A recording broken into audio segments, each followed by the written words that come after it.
Hi, welcome to English Composition. I'm Michael Cheng. I'm here with Cher Chen today. 各位同学，大家好，欢迎回来英文作文课程，我是 Cher， 在我身边的是郑老师。Right, so last week we learned how to compare and contrast two things in order to make a decision. What we're going to do today is learn how to compare and contrast three or more things in order to make a decision. 好，各位同学，我们上个礼拜已经学过要怎么样去比较两件物品来帮助我们下定一个决心哦。那今天呢，我们要学习的是如何在做决定之前呢，先去比较三个或者是三个以上的事物。And we are also going to learn how to describe and analyze the complicated data that we can find in a graph or a chart. 好，那另外呢，我们也会学习如何去描述或是分析我们在图表或是表格上面所看到一些比较复杂的数据。Right, let's start by looking at the graph on page 207 of your textbook. This is a bar graph, and it shows the results of a survey about bagel preferences. 好，那各位同学呢，可以现在看一下课本第207页哦。这地方呢有一个所谓的长条图，那这张长条图可以显示关于贝果喜好的调查的结果。You can see that there are 4 kinds of bagels. 好，各位同学可以看到呢，在这个表格上面包含了4种贝果的讯息哦。And the information about each type of bagel is divided by age range, which is listed along the horizontal axis or along the bottom of the screen. 好，那各位同学也可以发现，每一种贝果它被购买的这个讯息呢，是用年龄来做分层区分的。这一部分呢是列在长条图的水平轴也就是靠着图表底部的地方。And since there's information about 4 types of bagels in each age range, we can call this a multiple bar graph. 好，那既然这样子的表格呢，它的讯息是用不同的年龄层的消费者来做区分的，我们就可以把这个表格取个名字，叫做群组长条图。You can see we also have information about frequencies along the vertical axis or up and down the side of the bar graph. 好，那各位同学也可以发现，在垂直轴的部分呢，也就是从上到下这个部分它获得的呢，是所谓消费者购买的次数也就是频率上面的讯息。And when we report about the information in this bar graph, either in a meeting or in a written report, we have to do more than just show the graph. In addition, we need to explain and interpret the information in the graph.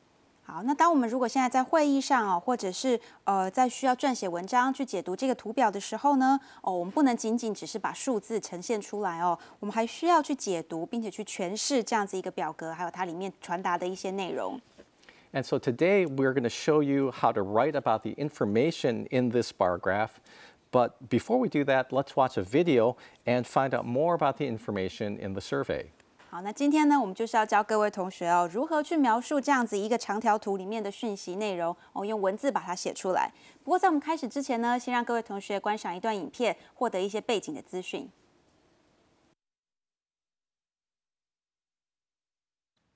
Good afternoon. I'm going to present to you the result of our market research survey on our bagel products. First, let me start by giving you an overview of our key findings before going over the data in detail. Our key findings were that the plain bagel were most popular with younger consumers. On the other hand, the fruit and multi-grain bagels were more popular with older consumers. Now, let me provide some of the background information that led to these key findings. Our survey was conducted from August 14th to August 17th. It was held in supermarkets and hypermarkets in Taipei, Taichung, and Kaohsiung. A total of 3,427 informants participated in this survey. Okay, and this chart presents the popularity of our plain bagels. The vertical axis shows the percentage of informants that like the plain bagel most. The horizontal axis shows the age group of the informants. You can see that the plain bagel was extremely popular among younger informants, but its popularity decreased as the informants got older. Okay, so now this chart presents the popularity of our fruit bagels. The fruit bagel starts off with moderate popularity among younger consumers and steadily grows in popularity. It peaks at 38% popularity among the key 36 to 45-year-old age group. And the following chart presents the popularity of our multi-grain bagels. Similar to the fruit bagel, it starts off moderately popular among younger consumers and steadily rises in popularity. The multi-grain bagel has very strong numbers among the top 3 age groups in this survey. And this chart presents the popularity of our garlic bagels. Well, this product was not popular at all with our younger consumers and was only slightly more popular with older consumers. Now, let's take a look at our composite findings. We can see that the plain bagel was the most popular bagel among younger consumers by a wide margin, but the fruit bagel and multi-grain bagel are both more popular among the top 3 age categories. Finally, the garlic bagel is always the least popular bagel among all age groups. So, based on our findings, here are our conclusions. We should supply plain fruit and multi-grain bagels to all supermarkets and hypermarkets. However, we should only supply garlic bagels to hypermarkets. Thank you. Do you have any questions? 好，各位同学可以从刚刚的影片可以看到哦，这应该是呢有一位这个市场调查的人员专业人员在对这个卖场的主管做一个报告。那我们可以看到这个报告的人员呢，他非常专业他呈现的这个表格然后给这个卖场的2位主管去观赏。那同时呢，他也在这个借由这表格之中呢，告诉他们说，我们在卖场之中呢进口的4种口味不一样的 bagel 那在不同的消费者的族群里面，他们各有不一样的喜好比如说年轻的族群，他比较的喜欢的是某一种口味的贝果那年纪较长的族群比较喜欢的是另外一种口味的贝果。那当然，他也提出了一些解释说，那可能是因为什么样的原因呢？或者是有什么样的一个走向跟一个趋势呢？最后，他当然身为一个这个报告人员，他对于卖场的人员就提出了他的建议那什么样的场合什么样的一个状况下适合购买入哪一些口味的贝果才能够最符合这个消费者的需求以及卖场的收益的成本。好，那这个部分呢，我们晚一点到之后的部分会给各位同学再做详细的解释。All right, so now before we look at the rest of what we write about in this lesson, we're going to take a little bit of a break now. 好，那在这个我们继续解释之前呢，先让各位同学休息一下，待会我们再继续讨论。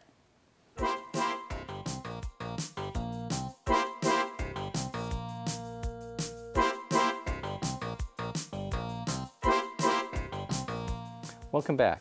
And so before the break, we learned a lot about the information that we see in the graphs in your book. And so now that we understand all that information in the graph, let's figure out how we can turn that information into a written report. 好，各位同学，我们现在已经知道了，我们课本上刚刚看到那个图表它是在这样子的一个状况下，有一个这样市场调查的过程才去完成的那接下来呢，我们要来仔细的去解读这个长条图里面所传达的各个讯息了。我们会把这些讯息呢转换成文字，然后写成一篇报告。And now the first thing that we need to know is that if you put a graph into a report, you should describe what the information in the graph is. You should describe what the graph means. 好，我们首先呢要做的第一件事当然我们就是要去解释这个图表它所代表的意义啦。你可以透过呢帮图表取一个名字用这样的方式呢来描述这个图表。And so you can describe what our graph is, the graph that we have in the book, by giving it a title. And something like Bagel Market Research or Bagel Popularity by Age Group are titles that could be appropriate. 好，那根据这个办法呢，那我们这个课本上这个表格，我们就可以给它一个名称，比如说我们可以叫它做这个所谓的贝果市场调查结果表，哦，或者呢，我们可以叫它做在不同年龄族群中贝果的受欢迎程度表。Now, in addition to giving a title to your graph, you have to do more than that. And you should also go on and explain what the key information is in the graph. And you should also tell what the important conclusions of the graph are. 好，那当然除此之外哦，光是给一个名字是不够的，你还要继续的呢去解释这个图表中所传达的各种不一样的讯息。那当然还要提出这个表格能够传达给我们的一个重要的结论。Now let's go and take a look at the writing model, and we're going to see how the writing model describes the information in the graph. 好，现在各位同学，我们先来看一下写作范例的部分，我们就可以看到这个表格能够传达是什么样的讯息。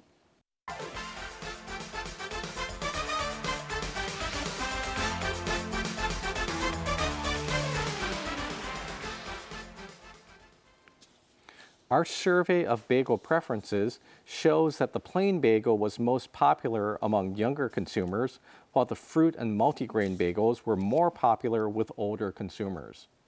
针对消费者的贝果偏好所做的调查中显示，原味的贝果在年轻族群中最受到欢迎，而水果口味及五谷口味的贝果则在年长的族群中较受欢迎。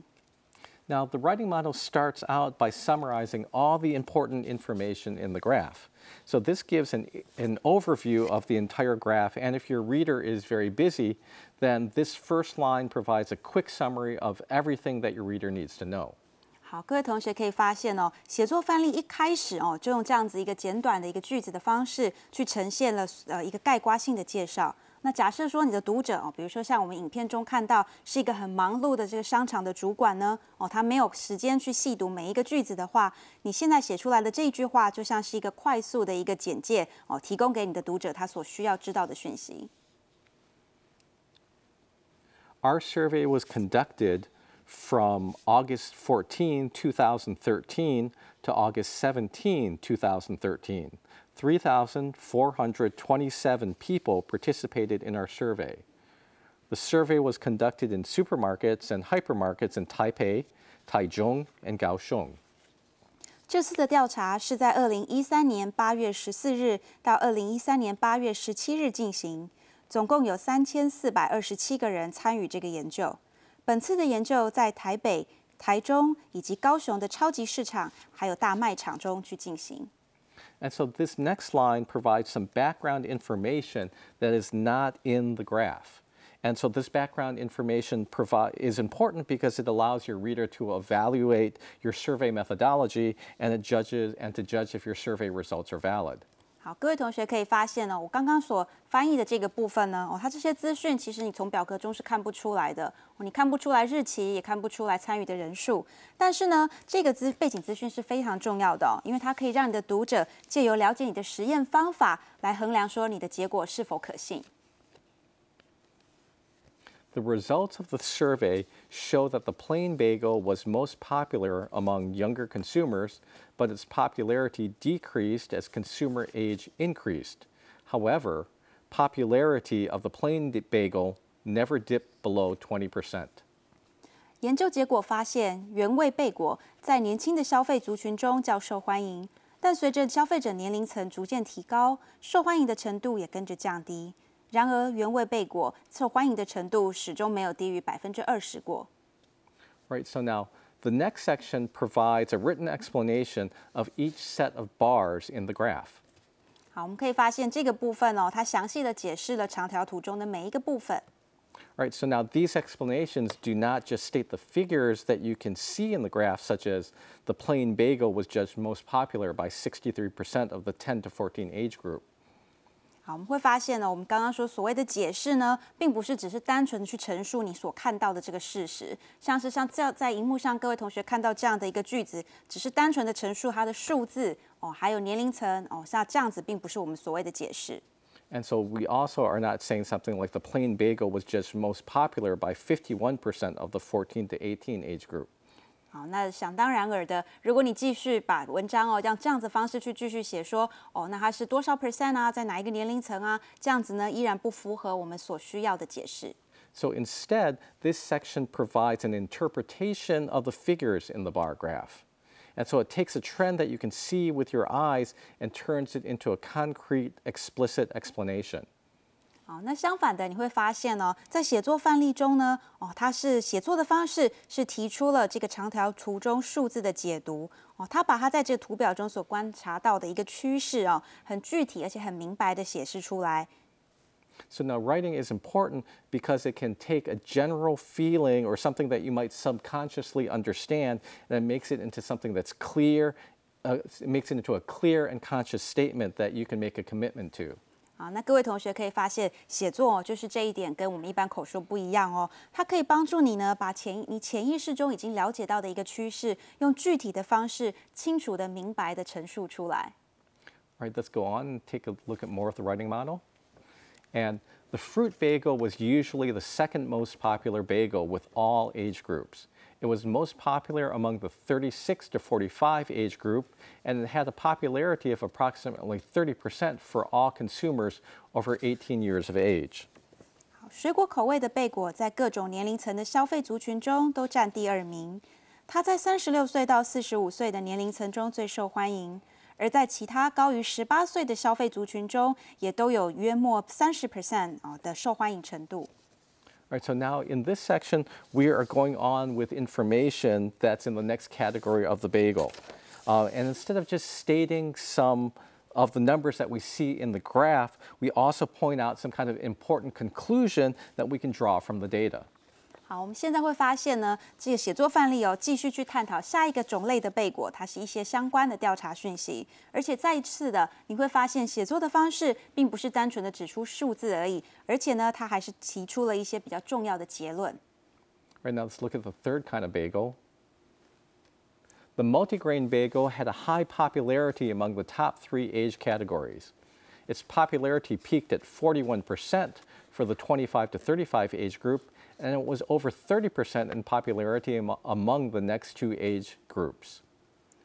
五谷贝果在前3高的年龄族群中有着较高的受欢迎程度，它的受欢迎程度在25岁到35岁的消费者中获得最高的欢迎度是41%，而在紧接着其他2组的年龄层消费者中，也有大约30%的受欢迎程度。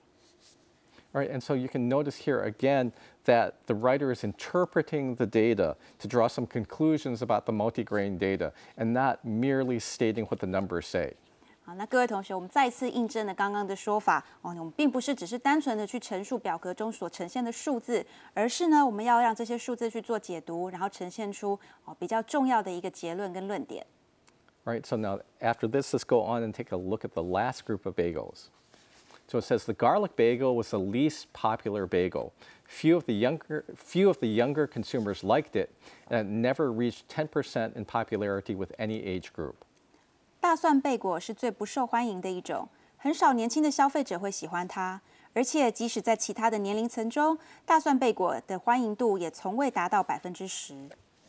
And so once again, we see that the writer is explaining the key point that we can conclude from the data about the garlic bagel. 好，那再一次的，你可以看到作者呢，直接的把这个大蒜贝果的调查里面可以得到的重要资讯呢，很直接的陈述出来了。All right, then finally we see that our paragraph about this bar graph is going to conclude with a suggestion about the type of action that we should take based upon the information in the bar graph.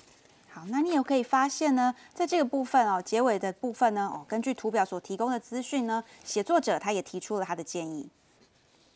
Right, and so it says, based on this data, I believe that all supermarkets can carry plain, fruit, and multigrain bagels, but only large hypermarkets should carry the garlic bagel.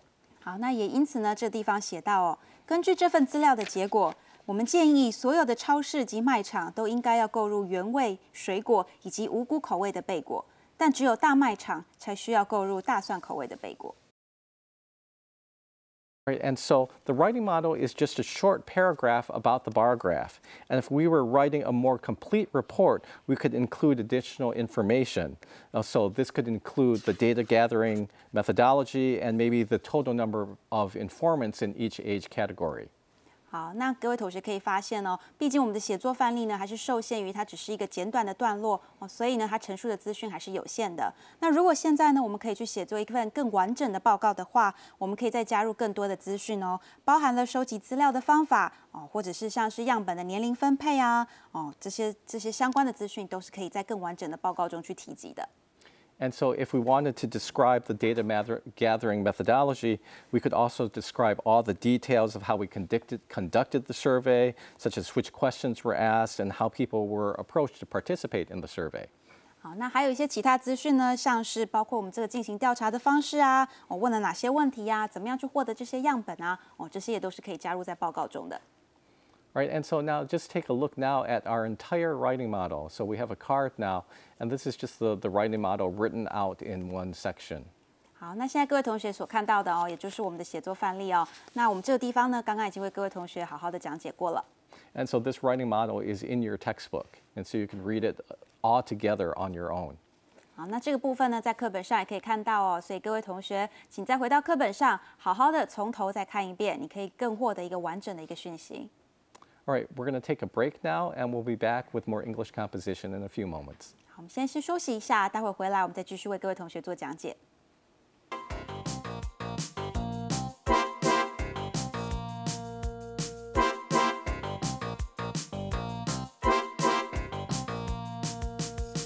Welcome back from the break.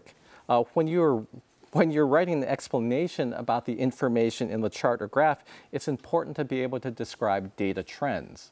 好，欢迎各位同学回来哦。刚刚我们在看这个所谓的写作范例的时候呢，你会发现哦，其实呢，你所需要学习的不只是单纯的去描述或是去解释这个表格，还有很重要的一件事是你必须要学会去描述资料的一个所谓的趋势。So here's what we wrote about the plain bagel in the writing model.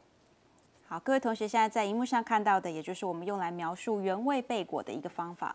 It says the plain bagel was most popular among younger consumers, but its popularity decreased as consumer age increased. However, popularity of the plain bagel never dipped below 20%.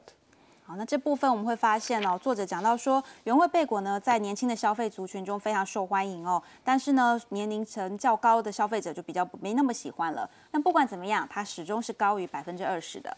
So another way to write about data trends is to describe the shape of the data. 好，另外一种方式呢，就是去描述你所看到的资料的走向一个趋势。Now let's isolate the data about the plain bagel. 好，我们现在呢，如果把这个原味贝果的资料独立出来，你就可以看到我们所谓的趋势了。And so from this chart, we can see that the popularity of the plain bagel falls. 好，你可以发现呢，在这个表格中哦，所谓的原味贝果它的受欢迎率已经下降喽。And so one way that we can describe this event is to write the popularity of the plain bagel plunged sharply until it leveled off at 22%. 好，因为我们看到了这样一个下降的趋势哦，因此呢，我们可以换一个方式来描述这样子一个下降的趋势状态。你可以说，原味贝果受欢迎的程度急剧的降低，直到剩约22%时才平稳下来。And in this sentence, we use the word plunge to describe the movement of the data. 好，我们会发现这个句子中用了一个动词叫做 plunge 也就是急剧下降的意思。And so plunge creates the image of a rock or a person falling over the edge of edge of a cliff or an airplane falling out of the sky. And so obviously this is a very negative image. 好，这个 plunge 这个字呢，如果各位同学稍微去研究一下这个单字的意思，你会知道这个单字可以呈现一种意象，像是石头或是一个人从悬崖边，甚或是从飞机上高空中急剧坠落的样子。那当然，这样子的一个意象呢，也就是非常负面的了。And so we can also see that the negativity of this sentence is made even more powerful because we also had the word sharply. 好，那这个句子的负面的意义呢？当然，你可以看到后面有一个副词是写 sharply 的时候，你会觉得这负面的意义就更加的明显了。Right, so now if you take a look at page 212 of your textbook, we have a number of words that you can use to describe the shape of your data. 好，那同学在课本的212页可以看到有很多其他的单字可以用来描述我们所谓的资料的走向或是趋势。And so you can see that many of these words are related to flying or mountains. And so, for example, soar, shoot up, and skyrocket all create images of flying. 好，你会发现呢，在这些单字里面呢，有很多字都跟飞行或者是跟爬山是有相关的。举例来讲呢，各位同学可以看到 soar 这个字，它指的是向上飞哦，要在意思上呢，就是暴涨的意思。那 shoot up 意思是指迅速的升起的意思。Skyrocket 指的是像烟火一样的往上冲哦，那意思上就有猛然上涨的意思。这几个单字都跟飞行有关。And then we have other words like climb, peak, and flatten out that are related to mountains or climbing a mountain. 好，那另外几个单字呢，像是 climb 是攀爬的意思 ，peak 是指达到巅峰、达到顶峰哦 ，flatten out 意思则是平坦变平坦的哦。那这几个单字呢，则是跟爬山的意象有关。And so now the strength of these verbs can be increased or decreased with modifiers. And so, for example, look how we can change the strength of this sentence. The popularity of the restaurant increased. 好，各位同学会发现哦，用这些动词的时候呢，你可以适时的去增加或是减少你的修饰语哦，那改变句子的强度哦。比如说，现在各位同学看到的这个句子，这间餐厅的受欢迎程度增加了。So now imagine that you're an investor in the restaurant, and by adding modifiers, we can change how you view the event. 好，那我们来假想一下哦，各位同学，如果刚好是这间餐厅的投资者哦，那如果呢，我们把这个文字加上了所谓的修饰语，可能就会让你对我们所陈述的事实哦，改变你的想法哦。Right, so if we write, the popularity of the restaurant increased dramatically, this makes the reader feel excited and optimistic about how successful the restaurant's going to be. 好，那如果这个句子中我们加上了 increase dramatically 哦这样子的修饰语哦，大大的增加了哦，这样的句子呢，就会让读者觉得比较兴奋哦，那对于这个餐厅的成功呢，感到很乐观。Whereas we can have a different sentence, the popularity of the restaurant increased steadily. And so this sentence may not make you feel so excited, but you still feel very comfortable and confident. 好，那如果我们稍微修改一下它的修饰语，我们把它改成稳定的成长哦 ，steadily 哦，那这样的这个句子呢，可能不会让你觉得太兴奋了，但是你会感觉到呢很舒服，那觉得对这件事很有信心。And if we take a look at another sentence, the popularity of the restaurant increased a bit. And then maybe when you see a sentence like this, you'll feel a bit disappointed about how successful the restaurant could be. 好，那一样，我们如果换掉了这个修饰语，改成 a bit 哦，也就是只有增加一点点哦。那如果你是一个这个投资者的话呢，你看到这样的句子，当然你也就会感觉到可能有一点失望哦，对这成功就没有那么有信心了。Right, so now let's take a look and see how we can describe the data trends for the multigrain bagel and for the garlic bagel. 好，我们接下来呢，继续看看我们要怎么样去描述其他不同口味它的这个资料的走势。Right, so we can see we can see over here the multigrain bagel chart, and this is what we wrote about the multigrain bagel. 好，各位同学可以看到画面上呢出现的是我们在写作范例里面在描述这个五谷口味的贝果的时候写的方式。And these sentences emphasize the level of popularity that's maintained among the top 3 age categories. 好，但这个句子呢，它本身是用来强调在前3高的年龄族群中，这个五谷口味贝果所受欢迎的程度。